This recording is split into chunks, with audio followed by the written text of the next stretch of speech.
Hello and welcome. आप देख रहे हैं हेल्थ अपडेट और आपके साथ हूं मैं गुंजन मित्तल। चलिए नजर डालते हैं आज की हेल्थ से जुड़ी मुख्य खबरों पर। देश में कोरोना के 5,880 नए मामले। एक्शन मोड में आई सरकार। देश भर में आज से मॉक ड्रिल शुरू। पिछले कुछ दिनों से देश में कोरोना के मामले लगातार बढ़ते जा रहे हैं। सोमवार को पिछले 24 घंटों में कोरोना के 5,880 नए मामले सामने आए हैं। इससे पहले रविवार को 5,357 मामले सामने आए थे। ऐसे में सोमवार को एक बार फिर मामलों में बढ़ोतरी दर्ज की गई है। वहीं 24 घंटों में कोरोना की वजह से 14 लोगों की मौत हुई है। इसी के साथ एक्टिव केसों की संख्या 35,199 हो गई है। कोरोना के इन बढ़ते मामलों को देखते देश भर के अस्पतालों में सोमवार और मंगलवार के दिन मॉक ड्रिल किया जाएगा। इसमें सरकारी और प्राइवेट दोनों अस्पताल शामिल हो सकते हैं। दरअसल केंद्रीय स्वास्थ्य मंत्री ने राज्यों के स्वास्थ्य मंत्रियों के साथ हुई बैठक में उन्हें अस्पतालों में मॉक ड्रिल कराने के लिए कहा था। इसी बीच मनसुख मंडाविया झज्जर के एम्स जाकर इसी मॉक ड्रिल का निरीक्षण भी करेंगे। हरियाणा के सीएम मनोहर लाल खट्टर का वादा, खुलेंगे 3 नए मेडिकल कॉलेज। फरीदाबाद के अमृता अस्पताल में C20 इंटीग्रेटेड होलिस्टिक हेल्थ शिखर सम्मेलन का शुभारंभ करते हुए मुख्यमंत्री मनोहर लाल खट्टर ने शनिवार को कहा कि शहर में जल्द ही 3 नए मेडिकल कॉलेज होंगे और डॉक्टरों की संख्या बढ़ाने का काम भी शुरू होगा। मनोहर लाल ने साथ ही ये कहा कि हमें 5 सा यानी शिक्षा, स्वास्थ्य, स्वावलंबन, सुरक्षा और स्वाभिमान के सिद्धांत पर काम करते हुए भूटान देश की तरह हैप्पीनेस इंडेक्स को बढ़ाना होगा। खट्टर ने कहा, अब फरीदाबाद और आसपास के जिलों के लोगों को अत्याधुनिक स्वास्थ्य सुविधाएं प्रदान करने के लिए फरीदाबाद में 3 नए मेडिकल कॉलेज खुलेंगे। मुख्यमंत्री ने दावा किया कि जहां राज्य में 28,000 डॉक्टरों की आवश्यकता है, वहीं वर्तमान में निजी चिकित्सकों सहित केवल 13,000 डॉक्टर हैं। उन्होंने कहा कि जल्द ही स्थिति में सुधार होगा क्योंकि सरकार इसी दिशा में ठोस प्रयास कर रही है। खट्टर ने साथ ही ये कहा कि अब सभी 22 जिलों में मेडिकल कॉलेज बनाने के अलावा MBBS की सीटों की संख्या भी लगातार बढ़ाई जा रही है। राज्य में आयुर्वेद और एलोपैथी के संयुक्त कॉलेज स्थापित करने की भी अनुमति मांगी गई। देश के कई अस्पतालों में कोविशील्ड, कोवैक्सीन का स्टॉक हुआ खत्म।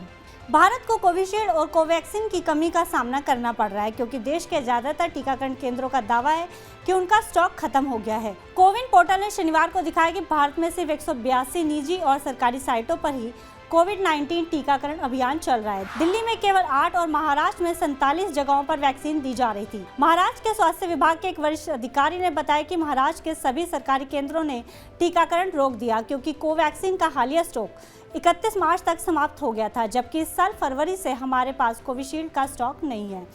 इसी बीच झारखंड के स्वास्थ्य मंत्री बन्ना गुप्ता ने शुक्रवार को केंद्र से राज्य में टीकाकरण अभियान जारी रखने के लिए कम से कम 50,000 कोविड वैक्सीन खुराक उपलब्ध कराने का आग्रह किया। गुप्ता ने केंद्रीय स्वास्थ्य मंत्री मनसुख मंडाविया द्वारा वर्चुअल रूप से आयोजित समीक्षा बैठक में इस मुद्दे को उठाया। तेलंगाना सरकार ने भी केंद्र से अधिक वैक्सीन खुराक की आपूर्ति करने का आग्रह किया। मंत्री ने कहा कि केंद्र से कोई प्रतिक्रिया नहीं मिलने पर राज्य ने हैदराबाद फार्मा फर्म बायोलॉजिकल ई के साथ मिलकर 15 लाख खुराक खरीदने का फैसला किया है। 17 साल बाद एम्स बीबी नगर में निर्माण कार्य शुरू। प्रधानमंत्री मोदी ने रखी नींव।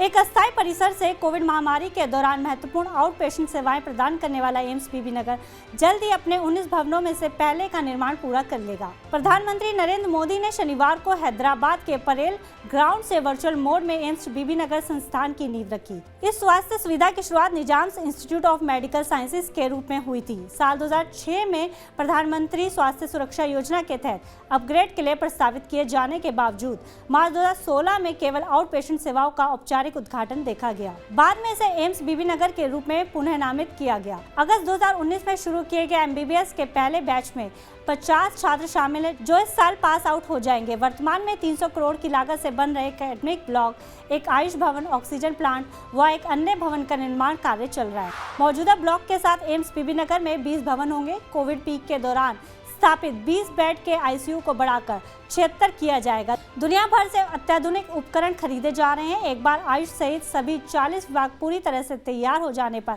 रोजाना 3,000 आउट पेशेंट्स की सेवा दी जा सकेगी, जिनमें पड़ोसी राज्यों के लोग भी शामिल होंगे।